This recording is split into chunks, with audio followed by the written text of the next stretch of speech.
It's Yarmouth Dennis Red Sox baseball on the Yarmouth Dennis Red Sox Baseball Network. Alongside me is Alex Levitt. I'm Elijah Gonzalez. For all of tonight's action, it's Game 2 of the Eastern Division semifinals as the YD Red Sox will take on the Orleans Firebirds. Pitch is a breaking ball. The Toffee swings and hits high and deep out into right center field. Back is the center fielder Miller. He looks up. It's gone. Will Toffee goes yard, and the YD Red Sox have knotted it up at one on a solo bomb from Will Toffee out to right center. At the plate, Nolan Brown pitched to him, misses inside, 3-2 on Nolan Brown. So after getting ahead of Brown quickly for Stokes, it's moved to 3-2 on Nolan Brown. Red Sox on deck, Joey Adams. Had some base runners Stokes, lost. Pitch on the way, swung on, hit on the ground to second. Up with it is Paul. He bobbled it, and he's not going to have a play. An E4 for Ethan Paul, and that allows Nolan Brown to reach. And Joey Thomas, who's been the hero in the last few ball games for YD, is coming to the dish. Suppose that makes up for it a little bit. Red Sox have had base runners cut down to the base path the last two innings, but now Nolan Brown reaches on at E4, so a little bit of retribution here for the Red Sox offense. Joey Thomas at the plate, J.J. Muno on deck for the YD Red Sox. Nolan Brown at first. And Brown, we know, has a ton of speed out there at first base. Double digits in stolen bases in his junior campaign for TCU. Pitch missing low for a ball. It's 1-0 to Thomas. Of course, Brown sitting out this year and redshirting and coming to the Cape early for YD. 1-0 to Thomas for Will Stokes. The crowd is quiet. The pitch swung on and missed by Thomas, and Brown going to head to second. The throw, it almost was able to get Nolan Brown, who was looking the entire way at the baseball. It didn't bounce far away from Riley Adams in his defense, but still, now a situation for Joey Thomas to possibly drive in what could be the game-winning run. 1-1 the count on Thomas. Adams does have a cannon, though. Muno on deck with Nolan Brown out at second. Stokes gets the sign from Adams. And the pitch. It's swung on and missed by Thomas, 1-2. Joey Thomas, 5 RBIs in the last 3 games for the Red Sox that he's played in. Of course, the 3 RBI double against Katuitt was the big one. That ended up winning that ball game. It put the Red Sox up 4-1 for an eventual 6-1 win. Set is Stokes. He delivers. Misses low in the zone, gets by Adams, and Nolan Brown's trying for third. He's in there. Brown is in there standing at third base, and Joey Thomas has Nolan Brown 90 feet away for the YD Red Sox on a 2-2 count. How about that? First one was called a wild pitch. We'll see what this one's judged. That's also a wild pitch, so Stokes comes into this game, and he's got a runner 90 feet away with the go-ahead run. 2 out, though, in the inning, and Joey Thomas at the plate. This is a huge moment for the Red Sox. Stokes on the mound. Nolan Brown at third. Thomas at the plate. The pitch is swung on. Right back up the middle. It's a base hit. Scoring is Brown and Joey Thomas. 6 RBIs in 4 starts for Joey Thomas, and the YD Red Sox have the lead 2-1.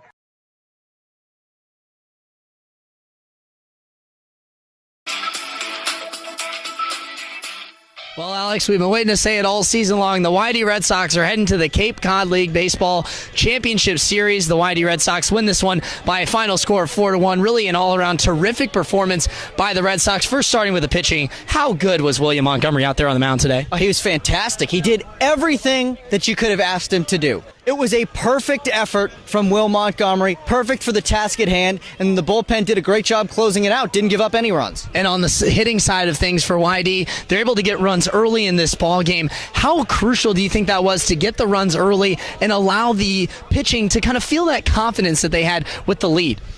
Honestly, looking back at the way this game played out, The Red Sox set the tone in the very first inning. Well, we thank you for tuning in on all our broadcasts this year. Make sure you tune in Thursday. We'll have the Cape Cod League final for you, game number 1, as they'll play either Falmouth or Bourne. The series not set with Falmouth winning tonight, so that game will happen tomorrow, but we will have an off day to prepare for the championship series. Once again, our final score, the YD Red Sox win it 4-1. The road to the three-peat continues, and we'll see you there.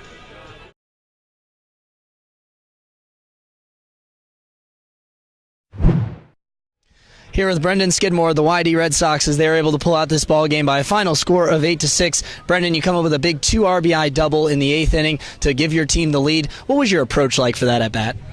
Honestly, I was just looking to hit a ball hard. Luckily, I was able to hit a gap and get a few runs in and give us the lead. But all day long, just a lot of clutch hitting by our team, so I'm proud of us. And now you guys are now 12-0 when leading after 6 innings, and really late in ball games is when you guys have come up with the big wins. How have you guys been able to persevere late in ball games and get these late leads? We just don't give up. We don't lose focus. We stay confident with our approaches, and that's been clear through the last few games. We're attacking pitches, and we're getting the job done when we're up late in the game. What's the key to continuing the success? You've now won 10 of your last 13 ball games. You're sitting in second place all by yourself. How are you guys going to be able to continue that success moving forward? Just keep pitching the way our stars have been doing it. Our bullpen's been locked down late in the game, and late clutch hitting. We're going to live by it. Congratulations on the win, Brendan. Thanks for joining us. Thank you. With 15 minutes on the clock here, begin the second quarter, no score. 3 receivers near side, 1 to the far side. Step out of the shotgun with Richmond to his left. Takes the snap, hands it off. Richmond, he's got a hole across the 15, inside the 10 to the 5, and he's taken down from behind. But Isaiah Richmond with a big carry, and the Cardinals will have first and goal from the 4, taken down by Cody Walker, the senior middle linebacker. We always talk about how explosive, how powerful Isaiah Richmond is. He's kind of gingerly coming off the field as Christian Johnson checks back in. But that was a big, huge game for Richmond right there for the Otterbein Cardinals. So Johnson into the ball game in the goal line situation with 14:37 remaining in the second quarter. Step takes the snap. He's going to hand it off to Johnson up the middle. Johnson taken down after maybe a pickup of 1. And that'll make it second and goal from about the 3.5. So the Cardinals now trying to find a way to punch it in. And what they're trying to do is give it to Christian Johnson while Isaiah Richmond has to deal with some injury right now. But Richmond, heading back closer to the coaching staff, looks like he might be ready to go if they can't get this one in there. Looks like maybe a Charlie horse or something brought him out of the game as he gingerly came off the field there. Stacked up on the far side. Now they motion Lowe. They're going to pitch it to him. Lowe going to try and get the edge. He's at the 2, and he's into the end zone. Touchdown, Cardinals. Julian Lowe finds the edge, and he's able to find the end zone on a sweep play on the near side for Otterbein, and they have the lead at 6-0 with 13:51 to go and pending a Joe Sanfilippo extra point. 2 receivers near side, 1 to the far side. Walker next to Fields out of the shotgun. They work quickly. Fields hands it off. Walker over the left side. Gets a block from his quarterback, and into the end zone he goes. Touchdown, Roger Walker.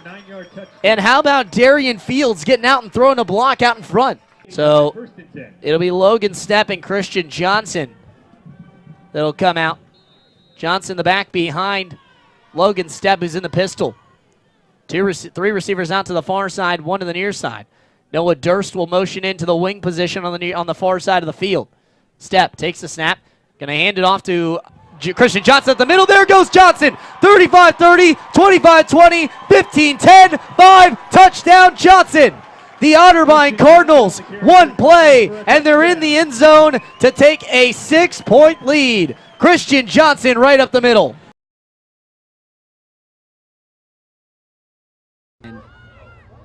Shively will go to Meyer, and Meyer will bring it in towards the 18, sends it in towards the middle of the box. Header by Birchfield in the back of the net. A beautiful ball in by Erica Meyer, and it finds the head of Madison Birchfield. She puts it away, 1-0 Cardinals.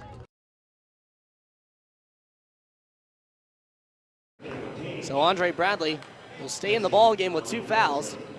He has the only 2 fouls for the Otterbein Cardinals. For Muskingum, they have 2 team fouls as well.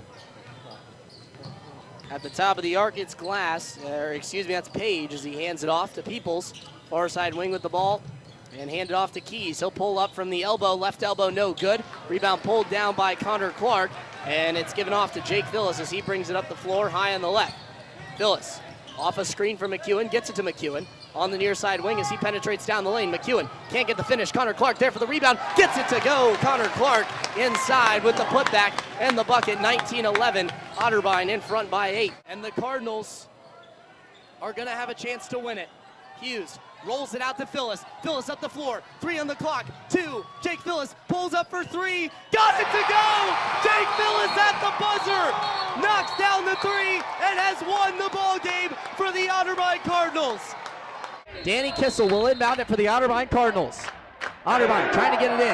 They get it into Maturi. Maturi, top of the yard, guarded by Watchman. Inside, it's Huck. Huck, inside, right side, no good. Rebound, layup is good by Kirsten Taylor. The Cardinals have knocked it down, and that's going to do it. It's no good. Otterbein wins it. Kirsten Taylor knocks down the layup, and the Otterbein Cardinals have escaped here at the Cap Center.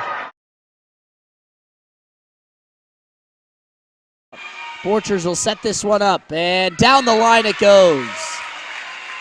A 4-point lead and the final match point for Ohio Northern here in this one. Sent over, dug out, Miller sets. Thornton taps it over. Borchers will set it. And it's in, and that's it. Ohio Northern will win this one by a final of 3-0 here from the Reich Center. And the Cardinals, they fall now to 1-2 in Ohio Athletic Conference play and 11-7 on the year. The Polar Bears, they win it and move to 17-3 on the year and 2-0 in the Ohio Athletic Conference.